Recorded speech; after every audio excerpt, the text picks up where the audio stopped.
atau mau pakai currency penjual?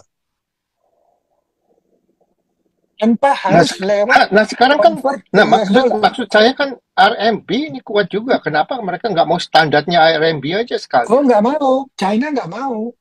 Kenapa? Karena itu karena itu akan sangat berbahaya kalau China digoyang, seluruh BRICS akan goyang. Saya memahami semua yang dijelaskan oleh Pak Bahari. Saya cuma karena saya cinta kepada bangsa dan negara saya. Saya Kalau dari you dulu cinta, paspornya warna apa? ya, ya itu rahasia itu Pak, jangan dibilang itu. Wah, makanya kita jangan ngomong terlalu besar. Oh enggak terlalu besar Sedangkan Pak. Pak, saya jujur ya, saya ketemu dengan saya bicara langsung sama pejabat-pejabat.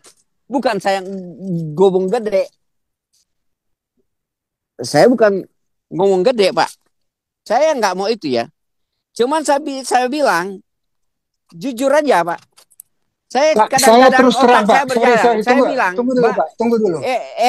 kepaklawan devisa bapak saya dengan bapak jauh barangkali ya. Saya mau bilang jauh. Ya, keluarga saya ada di sana semua. Nggak ada. Anak-anak ada berapa di sana? Saya kirim devisa negara di sana. Tapi itu nggak saya ngomong sama menteri sama mereka angkat jempol. Ya iya iya. Sebenarnya pertanyaan itu jangan lemparkan kepada Pak, saya. Tanya kepada Pak, Pak Pak Prabowo Teddy, itu dia paspor apa gitu. Pak Tapi Teddy bukan jujur, paspor saya Indonesia jujur. dia. Ya, Dia Pak paspor tanya. Teddy, Pak Indonesia. Prabowo, you punya paspor apa gitu. Baru Paspor tanya Indonesia balik. dia. Oh, baru balik Pak, tanya saya, Pak. Belum mengerti naturalisasi. Jangan dulu ke kita. Tanya dulu dia, lari ke Yordania. Setelah itu dia diselamatkan oleh siapa? Oh, tolong dibuatkan dia masuk paspor Indonesia. Dia paspor itu. Tapi jangan ngomong itulah. Enggak sehat lah. Enggak, iya sekarang itu dia kan sudah jelas paspor Indonesia. Tabah itu tanya dulu dia paspor apa gitu. Itu Enggak sama mungkin aja dengan membalik. sebagai presiden, Enggak sebagai ya. presiden. Artinya saya mau menanya itu.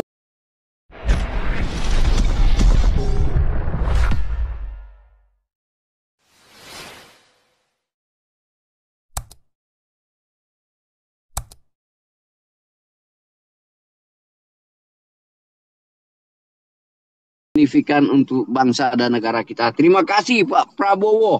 Ya, salam. Terus saya sambung tadi, kalau gitu orang banyak nggak ngerti apa sih BRICS ini ya. Saya bacain. BRICS ini negara-negara yang berkumpul. Brasil, Rusia, India, China, South Africa, Egypt, Ethiopia, Iran, Indonesia, UAE. Nah, kita ngerti juga BRICS ini mata uang pertukaran mereka masih pakai US dollar. Nah, Indonesia ini membanggakan masuk di BRICS. Terus again yang kamu tadi udah bilang tadi, kontribusi Indonesia ke BRICS ini apa? Enggak ada Pak. Atau makanya itu terus masih mau minta sumbangan-sumbangan.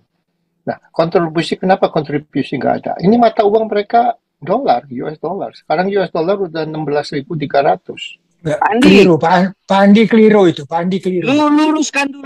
Itu udah Lurus. transaction currency-nya kan US dollar, Pak Tidak, Fahri. tidak. Mereka promosikan local Iya. currency. Local currency Masing- pakai apa? Pakai duitnya siapa? Pakai Cina. misalnya kalau ada yang dagang pakai yuan, ada yang dagang pakai rubel, ada yang dagang pakai rial. Iya. Jadi yang mereka potong itu adalah biaya SWIFT. Ah, Kalau selama ini, Ya, itu, misalnya contoh ya, Indonesia mengekspor karet ke Malaysia, nanti Malaysia ekspor ke internasional. Itu Indonesia itu harus menukar uang rupiahnya itu Sama ringgit. kalau mentransfer dulu ke US, nanti US kirim SWIFT ke Belgia, terus nanti dari situ dikirim ke Malaysia dalam bentuk US, Malaysia baru menukar US-nya kepada ringgit. Itu selalu terjadi begitu, makanya ada SWIFT kan, SWIFT Ya code. muter-muter akhirnya juga masuk ke US dollar juga dong. Itulah makanya kenapa US bisa Makanya. Bukan, dengar dulu. Kenapa US bisa seenak perut? Orang lain tidak bisa mencetak uang suka hati, US bisa. Karena uang dia tetap dipakai dalam perdagangan seluruh dunia. Karena uang dia paksakan uangnya menjadi world currency. Itulah yang dipotong oleh BRICS. Jadi Nah, BRICS sekarang itu menggunakan direct dealing antara pembeli dan penjual masing-masing. Apakah mau pakai currency pembeli atau mau pakai currency penjual? Tanpa nah, harus lewat nah sekarang kan, convert ke nah US maksud dollar. maksud saya kan RMB ini kuat juga. Kenapa mereka nggak mau standarnya RMB aja Oh, sekalian? nggak mau. China nggak mau. Kenapa? Karena itu akan sangat berbahaya. Kalau China digoyang, seluruh BRICS akan goyang. China tahu risiko itu. Makanya dia tidak mau pakai mata uang dia sendiri. Mereka lagi Ternyata berusaha menuju ke satu currency, tapi itu belum bisa mereka lakukan karena terlalu jelimet. Disebabkan tiap negara itu kestabilan mata uangnya beda-beda. Hmm. Sekarang nah kalau you sekarang beli, misalnya gini, satu contoh ya, paling sederhana. You nggak mau pakai US dollar, you ekspor minyak ke China. China bisa bayar you dengan digital yuan. Begitu you terima digital yuan, you bisa bawa ke Central Bank of China. Langsung you tukar dengan physical gold. Itu guaranteed by China. ya bagus Jadi, dong. iya, makanya orang tertarik kan, karena sekarang ini semua negara, setiap US dollar itu naikkan interest atau turunkan interestnya, satu dunia itu terganggu. Jadi mata uang you berapa bagus pun negara you fluctuated. Contohnya Jepang. Jepang itu currency-nya itu drop drop drop drop drop terus akhirnya orang Jepang kan berteriak beli barang terlalu mahal jadi. Makanya dia jual 167 billion dollar. Dia punya cadangan devisa yang ada di Federal Reserve untuk mendukung supaya jangan terlalu jatuh mata uang dia. Karena kalau mata uangnya terlalu jatuh, dia beli barang impor itu sangat mahal jadinya. Oh, iya betul. Nah, jadi keuntungan orang masuk BRICS itu minimum adalah pertama, dia bebas dari Swift cost. Itu satu. Yang kedua, dia punya satu kelompok negara yang kita saling jual beli. Jadi kenapa Indonesia mau masuk BRICS? Karena Indonesia selama ini kan tertentu daerah yang dia sasar. Ke China untuk tambang, ke Amerika untuk barang apa, ke Arab untuk barang apa. Amerika Latin tuh banyak mereka belum sentuh, Afrika itu mereka belum sentuh. Makanya dengan dia join BRICS, dia akan lebih mudah direct dealing dengan negara itu. Jadi kenapa semua Tapi negara itu mau masuk BRICS? Karena pertama mereka menghindari fluctuation dari dollar conversion rate, itu satu. Yang kedua, mereka bisa direct dealing dengan lebih hemat. Jadi kenal karena di dalam satu kelompok persatuan gitu, dalam satu satu grup. nah, Itu tapi alasannya. Pak Bari, kan tempo hari ada tiga negara nih yang anti US dollar tuh. Kalau nggak salah Indonesia, Malaysia, sama satu lagi di Enggak. mana. Mana Mereka mana bisa bilang anti Nggak mereka bisa pakai Indonesia anti US dollar. angkanya. Nah, itu nggak jalan. Itu Indonesia kira itu kan Indonesia tidak kemarin lebih cukup kuat. berapa ya? 6 bulan Artinya setahun gini, yang lalu. Indonesia tidak cukup kuat bertindak sendiri anti US dollar. Mati dia langsung. Tapi kalau dia masuk BRICS, dia akan pakai uangnya sendiri atau uang Cina, uang Brazil, tergantung dia impor dari Brazil dia pakai uang Brazil. Dia impor dari Cina dia pakai uang Cina. Dia impor dari Malaysia dia pakai uang Malaysia. Sekarang ini saja di antara negara-negara Southeast Asia, kita sekarang biaya transfer kita misalnya ke Malaysia, ke Singapura, sudah lebih murah. Karena apa? Ada persetujuan antara Asian countries, Southeast Asian countries. Jadi biaya transfernya itu lebih murah. Nah, ini BRICS ini akan membuat biaya itu lebih murah antar negara yang lebih banyak. Makanya banyak negara mau join itu karena dia bisa menghemat untuk ekonominya. Nah, satu contoh lagi misalnya kayak Argentina. Argentina dia begitu sombong, dia sudah menyatakan, presiden sebelumnya menyatakan akan masuk BRICS. Begitu penggantian presiden baru langsung mengatakan kita tidak akan join BRICS. Tapi setelah beberapa bulan dia ngomong, dia approach BRICS. Dia discuss dengan China, dia discuss dengan Rusia. Akhirnya tetap barang dia banyak dia ekspor ke China maupun ke negara BRICS yang lain. Itu menolong dia tanpa lewat currency US dollar. Karena karena Argentina itu punya hutang berapa puluh billion dollars yang sudah sekian lama dia nggak bisa bayar.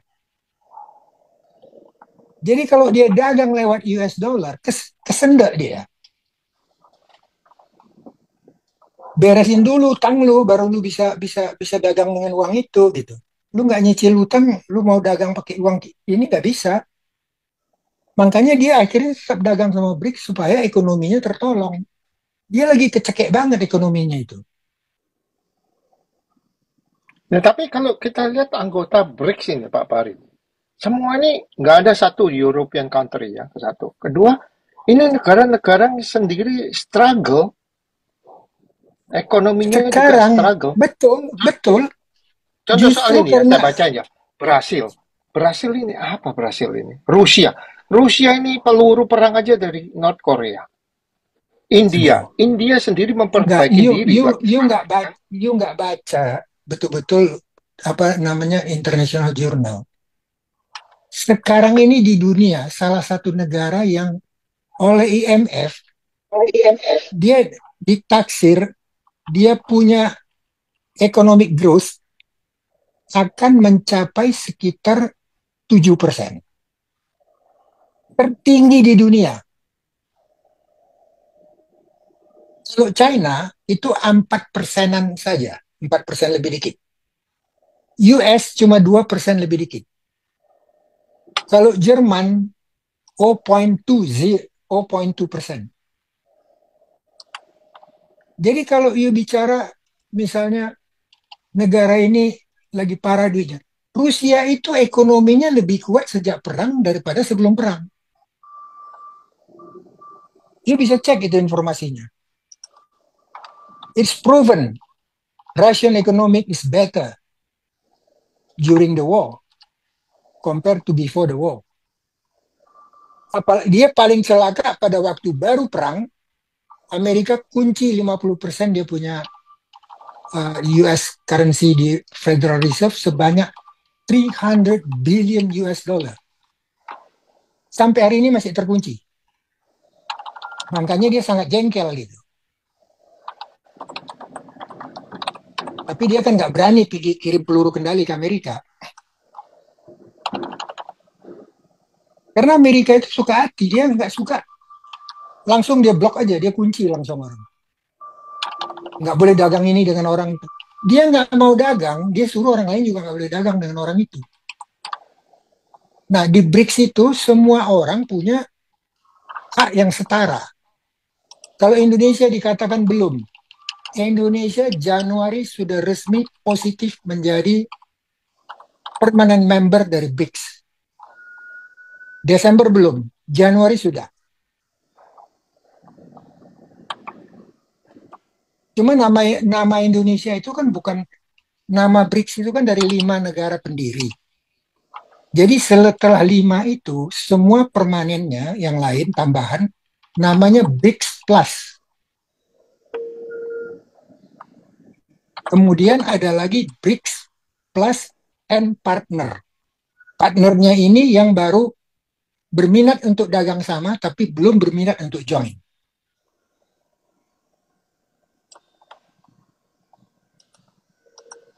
Sekarang keuangan maupun jumlah penduduk dari negara BRICS itu sudah jauh mengalahkan G7.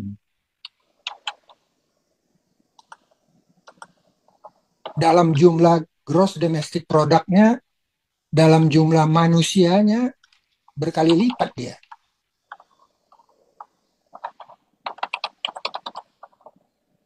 Kalau Western Europe itu kan cuma 450 juta, Amerika itu 330 juta. Mereka belum ada 1 miliar itu, NATO member itu. Kalau BRICS ini 2 negara aja udah 2 miliar lebih, India dan Cina.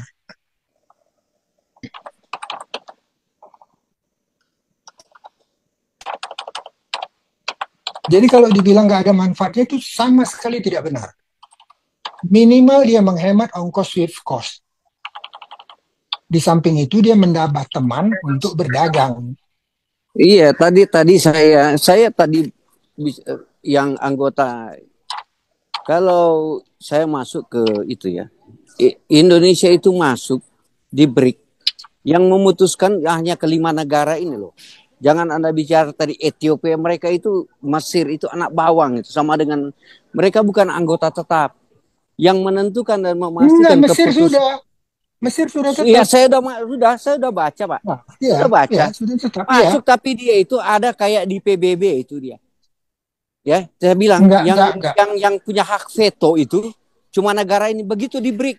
Enggak ada, enggak benar itu. Itu informasi Oh, enggak salah. benar. Baca ulang, Pak. Enggak. Yang You BRIC baca, itu you cuma yang saya bilang tadi, Brasil dulu udah lama bahas, Brasil. Cuma mereka. itu mereka pendiri. Bukan Iya. berarti kekuasaan tertinggi itu ada pada mereka, tidak. Semua negara yang full member punya hak yang sama. Itu beda mereka dengan PBB.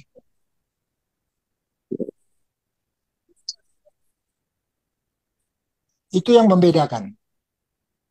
Tapi kalau partner, ya tentunya enggak lah. Kalau udah full member baru ada hak. Itu Pak Andi, oke, kita sampai di situ dulu ceritanya ya. Sekarang saya mau tanya, apa Indonesia punya dampak, mau ekspor apa, mau bermain bisnis apa? Saya kembali. Tapi kita jujur ya, mau main bisnis apa di Indonesia? Masuk ke aja. saya mau tanya balik. Yang penting jangan tanya sama saya ekspor pengusaha swasta di Indonesia. Nanti saya kasih data. Sekarang tapi negara. Saya mau tanya sekarang. Iya, itu saya mau tanya di mana? Saya mau tanya sekarang. Inggris itu negara kuat nggak? Ya, negara kuat dengan mata uangnya. Betul kan? Iya, oke. Sekarang ini kalau jangan ke Inggris. Tunggu dulu. Saya mau kembali tanya Indonesia apa kemampuan. Saya mau tanya dulu. Menurut Anda sekarang, menurut International Monetary, apakah kekuatan ekonomi Inggris diadu dengan Indonesia, siapa yang lebih besar? Ya tentu Inggris lebih kuat dong. Begitu logikanya nggak jalan. Makanya baca. Makanya saya bilang baca. Sebelum kita ngomong kita baca. Pak, kita mulut kita buka. Pak, kita ini Pak Bahari, kita harus realistis dong. Orang aja anak-anak SD ditanya itu mereka langsung bilang Inggris. Betul. Saya juga kaget waktu dengar itu. Sudah berubah sekarang. Karena Inggris is the lowest in Britain history over 200 years. Sekarang ini keadaan ekonomi Inggris terburuk selama 200 tahun lebih. Iya Pak, tapi dalam makanya sekarang kalau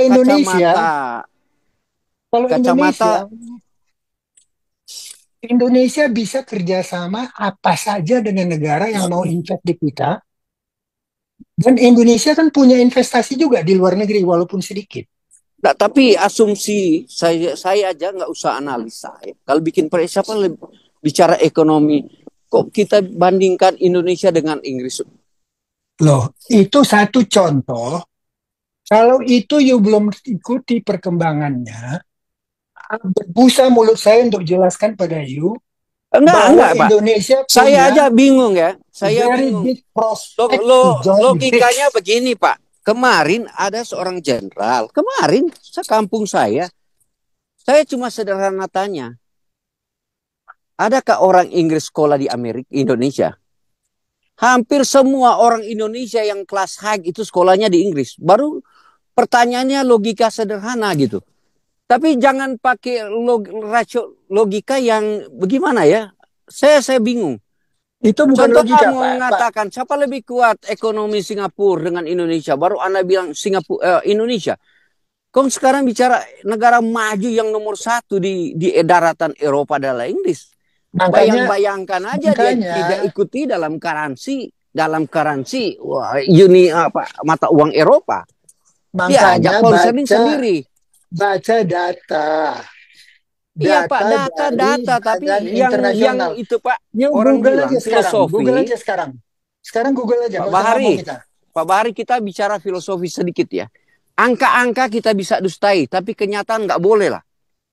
Itu aja Kalau angka you persoalan. bisa dustai, apakah angka IMF you nggak percaya? Ya, Untungnya IMF memberi Indonesia. ya, tapi Pak, kita cuma maksud bicara yang realistis gitu.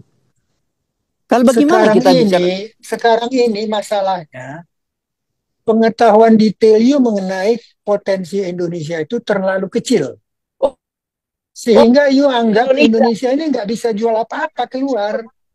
salah. Ini yang orang Indonesia terkungkung. Karena apa? Saya bilang terkungkung. Coba, saya tahu Pak Bahari pengalaman luas. Bapak Bahari hidup di Australia lah selama 5 tahun atau baru Bapak bandingkan.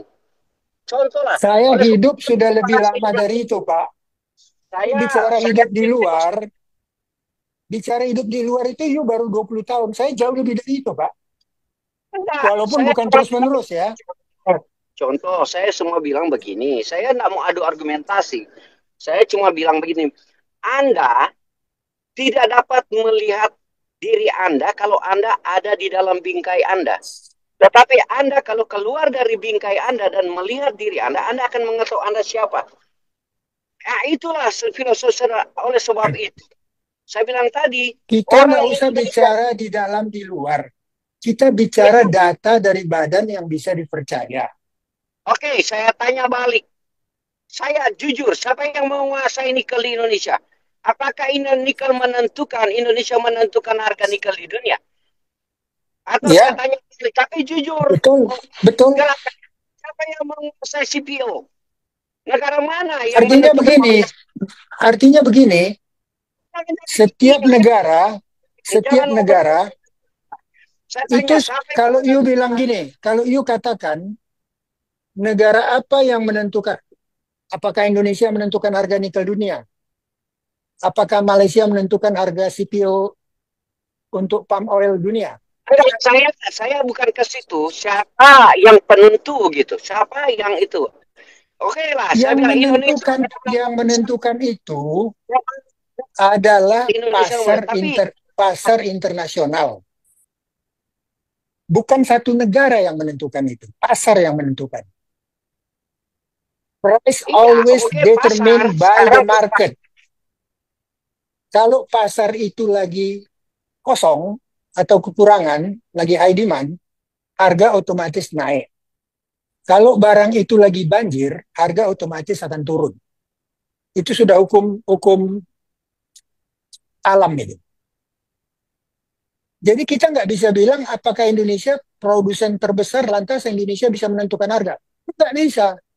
Karena pemakai nikel terbesar bukan Indonesia. Indonesia adalah penghasil terbesar. Sama dengan minyak sawit. Indonesia bukan penghasil terbesar, tapi sebagian dari yang produksi Indonesia itu adalah milik perkebunan Malaysia. Tapi harga itu ditentukan oleh pasar internasional.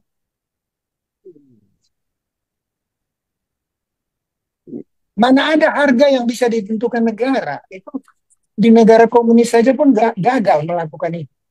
Oke, saya coba menggali fakta dan data dari situ.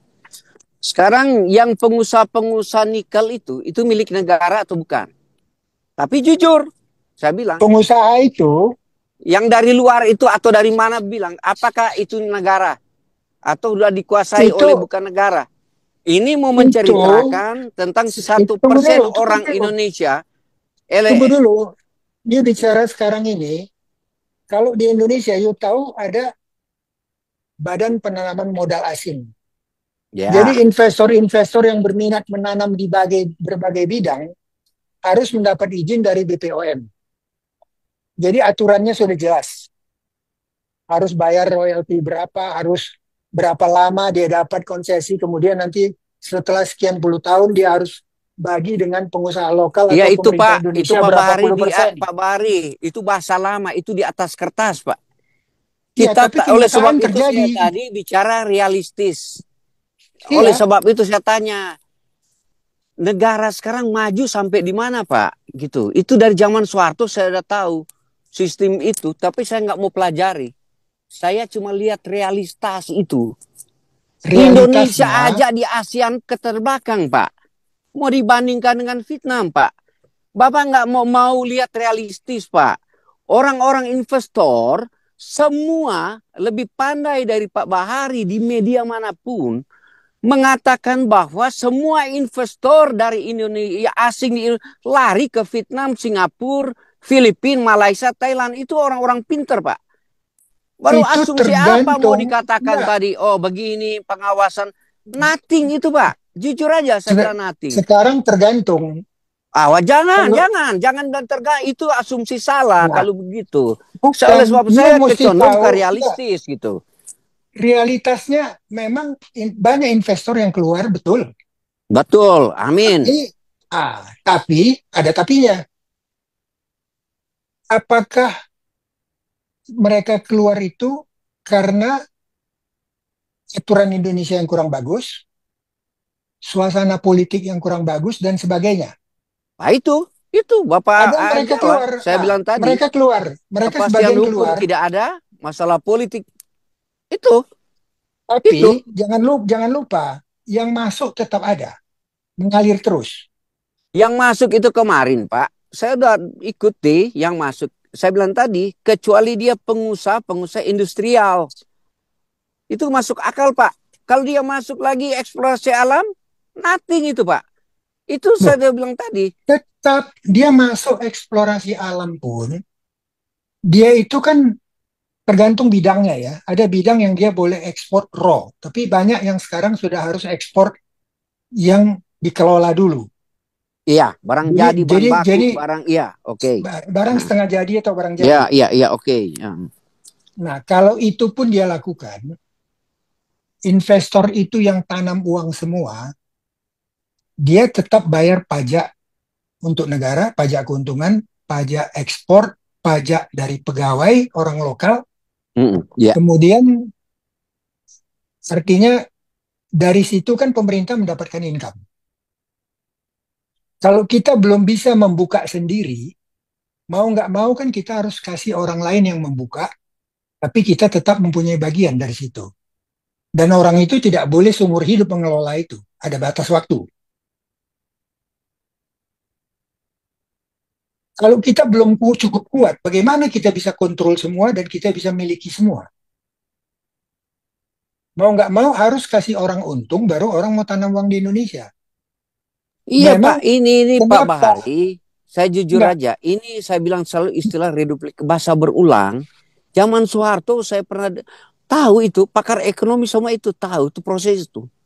Coba akumulasi Pak, sampai sekarang itu juga yang dibicarakan.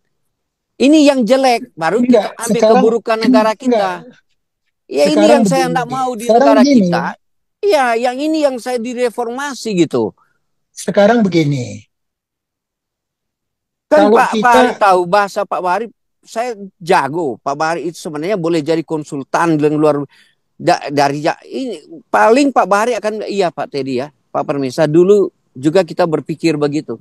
Baru sekarang realitasnya ada apa di negara kita kok tidak ada perubahan secara signifikan. Kita pakai oke lah karena kita tidak mencukupi begini-begini kita cari investor.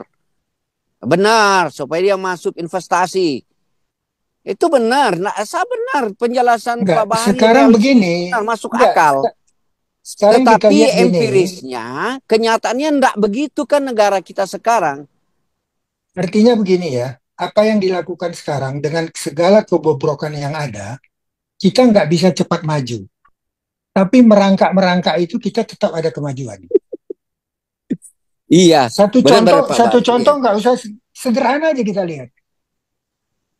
Taraf hidup masyarakat itu banding sekian puluh tahun yang lalu, berapa banyak orang di level berapa banyak orang di level berapa. Apakah rakyat itu merasakan adanya negara itu? Kalau iya di Amerika mungkin juga merasa perlu ada Indonesia.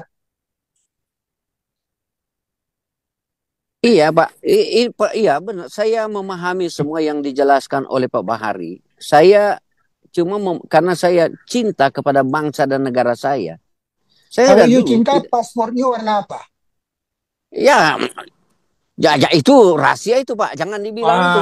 Makanya kita jangan ngomong terlalu besar. Oh, enggak terlalu Sedangkan besar, Pak. Pak, saya jujur ya. Saya ketemu dengan saya bicara langsung sama pejabat-pejabat. Bukan saya ngomong gede. Saya bukan ngomong gede, Pak. Saya nggak mau itu ya. Cuman saya bilang jujur aja, Pak. Saya Pak, saya kadang-kadang terus terang otak Pak. saya berjalan. Sorry, Saya tunggu, bilang, tunggu dulu Pak, tunggu dulu. kepaklawan devisa bapak saya dengan bapak jauh barangkali ya. Saya mau bilang jauh, ya. Keluarga saya ada di sana semua, nggak ada. Anak-anak ada berapa di sana? Saya kirim devisa negara sana. Tapi itu nggak saya ngomong sama menteri sama mereka angkat jempol, ya iya iya. Sekarang kita berbicara tentang mau paspor hitam, kuning, merah, coklat, green dan lain itu persoalan naturalisasi. Bapak tanya aja itu ke Prabowo. Bapak, ya, umpamanya saya kembali tanya kepada tanya Pak Bahari. Sebenarnya pertanyaan itu jangan lemparkan kepada saya, tanya kepada Pak Prabowo itu dia paspor apa gitu. Tapi jujur, paspor Indonesia jujur, dia. Ya, Paspor tanya Pak Indonesia. Prabowo, you punya paspor apa gitu. Paspor Baru tanya Indonesia balik. dia. Oh, baru balik tanya saya, Pak. Belum mengerti naturalisasi, jangan dulu ke kita. Tanya dulu dia, lari ke Yordania. Setelah itu dia diselamatkan oleh siapa? Oh, tolong dibuatkan dia masuk paspor Indonesia. Dia paspor itu. Tapi jangan ngomong itulah, enggak sehat lah. Enggak, iya sekarang itu dia kan sudah jelas paspor Indonesia. Tabah itu tanya dulu dia paspor apa gitu. Itu Enggak sama mungkin aja dengan sebagai membalik. presiden. Enggak Sebagai aja. presiden. Artinya saya mau menanya itu gitu. Tanya itu. Artinya kognitif Pak Bahari aja yang gerakkan itu. Saya nggak mau bertanya itu jauh-jauh. Saya jamin pasti paspornya paspor Iya, Indonesia. sudah mengerti itu. Sudah mengerti itu. Ya. Mengerti saya, mengerti. Tetapi tanya dulu gitu kan. Apakah naturalisasi karena begini begono kan jadi begitu seperti saya kan mau tanya Pak Teddy paspor nggak guna tanya saya besok saya kok boleh kembali ke sana jadi saya ke Inggris jadi paspor Inggris boleh Jerman boleh Belanda boleh balik ke Indonesia juga boleh nggak ada kok masalah sekarang sistem begitu mau tanya itu sekarang bagaimana ya kita orang yang lahir di Indonesia peduli kepada membangun negara Indonesia itu pada pokoknya. Yang penting jangan dibawa ke narasi-narasi yang seolah-olah nasionalisme melihat di bawah seperti air. Saya bilang negara kita lagi hancur. Baru tanya Pak Teddy logika dihancurnya di mana gitu. Waktu ditanya tentang tadi crime corruption yang dibuat oleh Belanda dibantah lagi orang-orang pintar. Oh jangan ke situ gitu kan. Tadi bicara investasi. Investor dibilang orang menunggu di IKN udah ribu orang antri di IKN untuk investor. Mana ada investor masuk? Melainkan kalau Pak Bahari saya cuma tergiring dengan berita, melainkan si pengusaha itu menyatakan kami Pak ini ditodong disandra, terpaksa saya berinvestasi ke situ gitu. Itu sumber A yang bicara Pak. Nah, itu betul. Kita membela-bela negara kita. Salah. Tadi bilang masih bicara tadi CPO.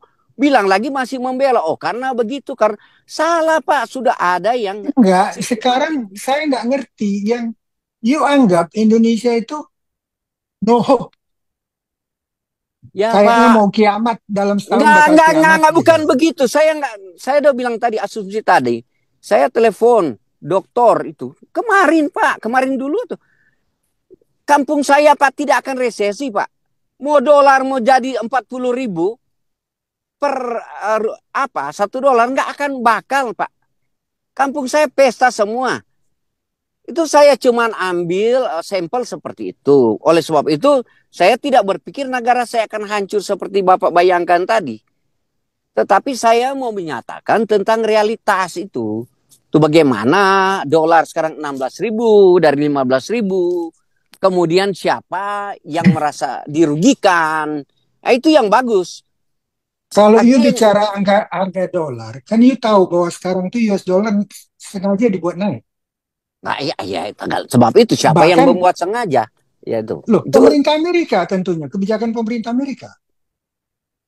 Jangankan bilang mata uang Jepang turun, mata uang Cina turun, bahkan euro turun. Ini Sudah Pak, makin saya dekat, makin hampir sama dia dengan US dollar sekarang. iya, saya punya filosofi dulu Pak. Karena saya pernah lewati lah. Kalau bicara filosofi hidup Pak, jangan menyalahkan negara besar bagi saya. Saya pun, ya, kekuatan ekonomi ASEAN dulu sama ASEAN, yang kita negara aja yang terdiri Singapura, Malaysia, Brunei Darussalam, kita masuk ke Thailand, Indonesia nggak bisa saing Pak. Nanti kalau Indonesia lagi kepurukan ekonomi, dia salahkan Singapura. Ini yang jeleknya negara kita, mental orang Indonesia seperti itu. Kalau lagi bilang ini dolar rusak, salahkan lagi Amerika. Kalau ini lagi rasakan Rusia. Apa you nggak tahu bahwa kebijakan pemerintah Amerika itu setiap the Fed menaikkan atau menurunkan interest rate itu berpengaruh ke seluruh dunia.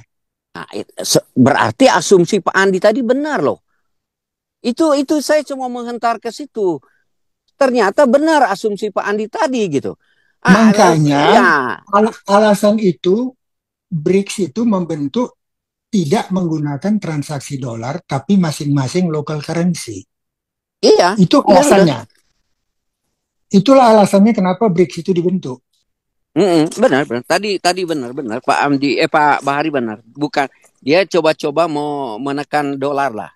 Iya kan? Bukan contohnya, menekan dolar, tidak mau mentransaksikan dengan itu, benar. Tidak mau menggantungkan diri pada dolar karena lebih rawan untuk terjadinya goncangan. Itu alasan mereka. Oh iya, benar itu. Iya, saya baca itu benar. Baru baca tadi pagi itu Pak. Dari Menteri Luar Negeri yang gambarnya gede itu. Ya, tapi Pak ini kiranya belum pasti ya Pak. Karena mau bikin pertemuan, ya dia bikin pertemuan terakhir apa yang belum pasti? Ini Indonesia. Sudah pasti, sudah diumumkan oleh Presiden Brasil sudah ngomong. Iya, Presiden Brasil, iya. Tapi dia yang ketua, ya karena dia Presiden Brasil ini jadi ketua panitia nanti di dalam pertemuan. Maka 2025 ini Brasil. Iya, maka dia mengundang. Itu bukan mengundang, menyatakan. Iya, dia menyatakan ya. Tetapi Indonesia sudah resmi masuk menjadi anggota BRICS. Iya, karena dia ketua panitia pelaksana BRICS tahun 2025. Ya. Benar tak? Betul. Tapi dia nanti akan bertemu dengan 6 negara besar ini.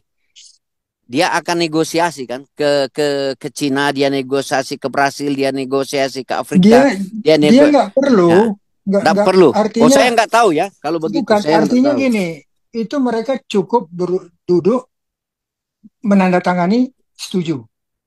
Karena seluruh negara itu sudah mengundang dari dulu. Indonesia sudah diundang sejak 2 tahun yang lalu, tapi Indonesia tidak berani masuk. Karena Indonesia waktu itu di zaman Jokowi berpikir, kalau gua masuk, Amerika mau celakain saya sangat mudah. Kalau saya coba kiri kanan, kiri kanan, akhirnya setuju. Saya coba membaca kognitif Pak Bahari. Bagaimana dengan negara D8? G7 kok G8? D. Sekarang bukan G, D. Development. Itu baca itu. Oh, itu yang baru itu dong. Iya. Yang baru itu. Ya, bagaimana itu, Pak? Dia mau akumulasi dengan Ini saya bingung organisasi sampai kemarin saya coba mengcompare kok ini lagi bermain di umpamanya tadi bilang G8 atau D8 terserah lah atau negara-negara ya mana itu gitu. Saya bingung lagi ini dihadapkan dengan BRIC dengan begini bagaimana apakah dia akan terjadi saya nggak mengerti itu ya. Cuma Itu tanya kalau Pak Bahari artinya sendiri kita tahu. kelompok, kalau saya belum mengikuti yang namanya Iya ya. G itu. Iya Tapi ya. yang jelas itu masing-masing negara karena mereka Iya, lagi sibuk dengan ekonomi masing-masing dalam masing-masing negeri. ya. Hmm. Mereka cenderung membentuk asosiasi-asosiasi baru. Iya, iya, iya, iya, iya, mengerti ya. Itu yang terjadi. Bahkan satu contoh, France saja, Prancis, Perancis iya, sem- iya. sempat kan minta supaya diundang oleh BRICS. Tapi kan Hmm. BRICS nggak mau undang. Hmm. Macron sendiri yang ngomong itu Iya. supaya ikut. Di Sebab kan. seperti sekarang misalnya negara NATO itu, Donald Trump Hmm. mengumumkan akan mengakuisisi apa Greenland. Oke, oke ya. Nah, Itu Greenland kan ya. selama ini di bawah Denmark. Denmark sudah berteriak-teriak itu. Hmm. Kemarin ini anak Donald Trump mendarat di Greenland, itu orang yang hadir menjemput dia itu pakai baju MAGA. Wow, wow, iya, iya. Agak, ada. Kan jadi kelimpungan si Denmark itu. Iya. Dia ancam Denmark, kalau tidak mau serahkan Greenland ke Amerika, saya akan tax tinggi-tinggi katanya. Pak Bahri, kita masuk ke ini dulu. Apa dampak Indonesia? Tadi bicara tentang masalah, udah tahu perdagangan, tak tahu ya sistem tukar menukar uang dagangnya itu. Tapi apa dampak Indonesia kalau masuk ke itu? Dampaknya kepada BRIC atau dampaknya kepada Indonesia ada enggak? Pasti ada dong. Seperti apa? Coba. Artinya begini, sejelek-jelek Indonesia, Indonesia itu negara terpadat penduduk keempat di dunia, Ya, terbanyak oke. penduduk. Ya, oke. Skala ekonominya cukup besar, Ya, walaupun pendapatan rakyatnya relatif kecil. ya. Hmm. Penghasilan per kepala kita tidak sampai setengah Malaysia. Ya, Tapi oke. Malaysia penduduknya cuma 30 Sedikit, juta ya. lebih. Ya, benar-benar. Kita dua Itu, ya, ratus ya, tujuh puluh lima ya. juta.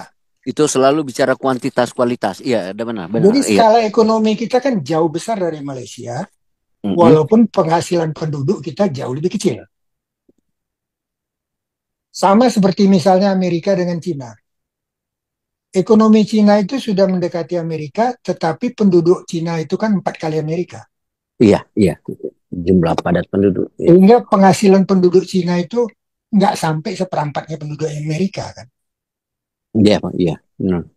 Tapi skala total ekonominya dia sudah kedua terbesar di dunia. Mm. Bahkan kalau dihitung berdasarkan purchasing price parity itu dia sudah lebih besar ekonomi dari Amerika sejak beberapa tahun lalu. Tapi kalau dihitung dari angka tercatat, ya dia tetap lebih kecil dari Amerika. Karena ekspor Amerika juga tetap artinya perdagangan Amerika itu lebih besar ya, terutama di bidang finance segala macam itu. Karena Amerika itu yang sangat unggul kan di persenjataan, di finance, kemudian di IT. Itu yang dia ngerajai dunia kan. Tapi kalau industrial goods, apalagi untuk kebutuhan sehari-hari, rumah tangga, itu Cina terbesar di dunia kan. Jadi kalau dibilang Indonesia Iya. masuk itu apa efeknya? Pasti ada efeknya. Pasar itu terbuka bagi anggota, pasar kita terbuka bagi anggota BRICS.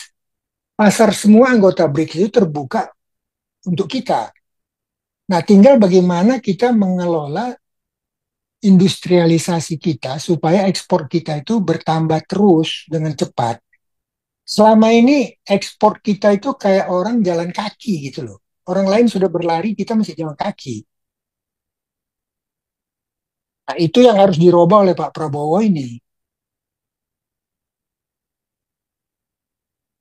Kalau kita bisa menertibkan negara ini dengan aturan yang lebih ketat, yang lebih jelas, tidak ada pilih kasih, hukum yang lebih tegas, pasti larinya kita lebih cepat. Cuman itu mau tunggu siapa gitu yang mulai. Dengan kondisi dan perpolitikan kita yang one man one vote itu, rasanya itu sulit untuk berubah.